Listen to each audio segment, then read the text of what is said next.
মদিনার বাজার দিয়ে নবীজি যাচ্ছেন, নবীজির একটা উট পছন্দ হয়েছে। তো নবী উটের মালিকের কাছে গিয়ে জিজ্ঞেস করলেন, ভাইয়া এই উটটার দাম কত?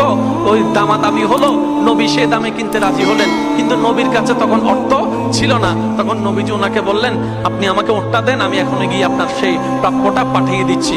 উটের মালিক ওনাকে উটটা দিয়ে দিলেন। আশেপাশে যারা উটের মালিক ছিল সবাই জিজ্ঞেস করতেছে, এই পাগলা, তুমি কি যাকে উট দিয়েছো তাকে চিনো? বলে যে না। নাম জানো? বলে যে না। পরিচয় জানো? বলে যে না। ঠিকানা জানো? না।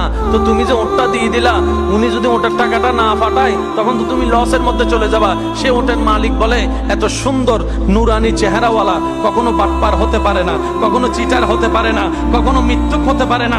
ওনার চেহারা দেখেই তো আমি উট বিক্রি করার আগে মনটাই বিক্রি করে দিয়েছি, মনটাই বিক্রি করে দিয়েছি, মনটাই বিক্রি করে দিয়েছি। তোমরা যাই বলো, আমার মন বলে উনি আসবেই আসবে, টাকাটা পাঠাবেই পাঠাবে।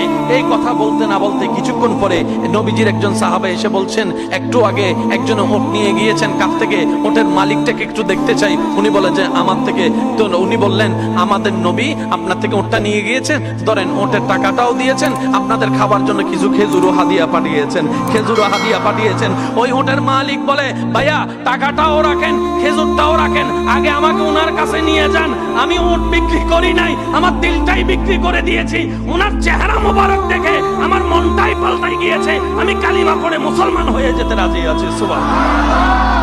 जिसका कोई सानी नहीं वो नबी हमारा है, मुस्तफा की अजमत का हद ही ना किनारा है। आशिक बोले, लम याति नजीर कफी नजरिन मिसले तुना शुद्ध पैदा जाना। চিৎকার দিয়ে বলেন না সুবহানাল্লাহ।